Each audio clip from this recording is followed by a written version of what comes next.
Hi everyone, welcome to On Tips Chemistry. Writing electronic configuration is not difficult, but it's time consuming. पर exam के अंदर कुछ questions तो ऐसे होते हैं जिसके अंदर अगर हमें सिर्फ आउटर इलेक्ट्रॉन का पता हो तो क्वेश्चन सॉल्व हो जाएगा। तो इसीलिए हम लेकर आए हैं आपके लिए एक trick video to remember outer electronic configuration of 3D transition elements, क्योंकि इन्हीं का ज़्यादातर यूज़ होता है ऑर्गेनोमेटेलिक कंपाउंड्स में भी और कोऑर्डिनेशन केमिस्ट्री में भी। ओके, तो हम लोग पहली ट्रिक के बारे में बात करते हैं, जिसके अंदर हम लोग बात करेंगे टोटल नंबर ऑफ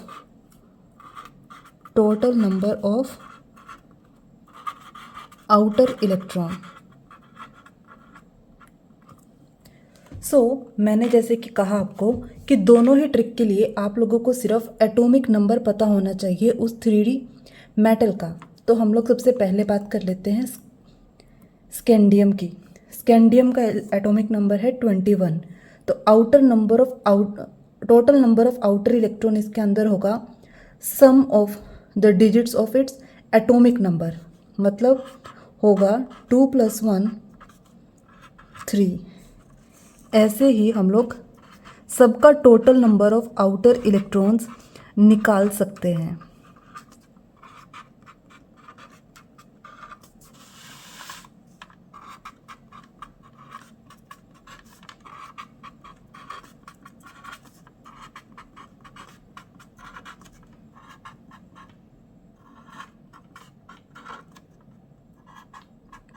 लेकिन इसमें एक बात ध्यान रखने की है, ये जो ट्रिक्स हैं ये सिर्फ कॉपर तक काम करने वाले हैं, जिंक के लिए ये ट्रिक नहीं है, सिर्फ यहीं तक ये ट्रिक काम करेगी। तो ठीक है, तो पहली ट्रिक हमारी हो चुकी है total number of outer electrons की। ये क्या होंगे? Sum of the digits of atomic number of that 3D element, सिर्फ जिंक को छोड़ के। अब हम लोग अपने दूसरी ट्रिक की तरफ चलते हैं। दूसरी ट्रिक में क्या है? दूसरी ट्रिक में हम लोग सीखेंगे आउटर इलेक्ट्रॉनिक कॉन्फ़िगरेशन। ठीक है, हम लोग देखेंगे कि 3D के अंदर कितने इलेक्ट्रॉन्स प्रेजेंट हैं, 4s ऑर्बिटल के अंदर कितने इलेक्ट्रॉन्स प्रेजेंट हैं। तो ये भी बेस्ड है हमारे एटॉमिक नंबर के ऊपर।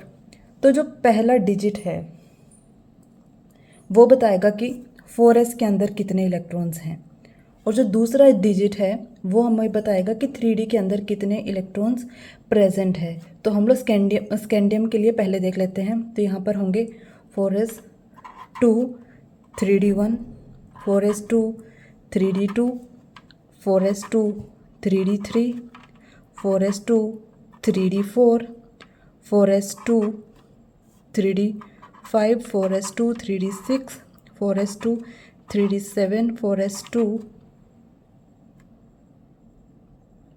3D8। ठीक है,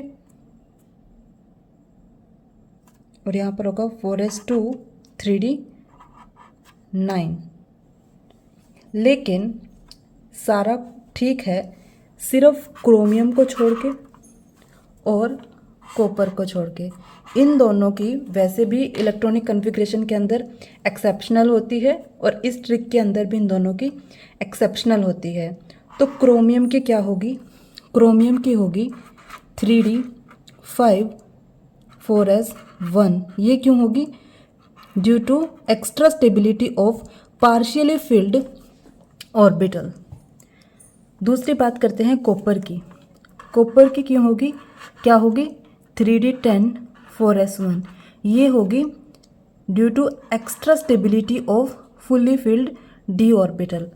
तो क्रोमियम और कॉपर की एक छोटी सी एक्सेप्शन है, बाकी इसी ट्रिक से हो जाएगा कॉपर तक। जिंक को याद रखना कि इस ट्रिक से नहीं लिखी जाएगी, ना तो इसके total number of outer electrons और ना ही इसकी electronic configuration. And remember, this is just a trick, not a rule. I hope the video was helpful to you. Thank you so much for watching.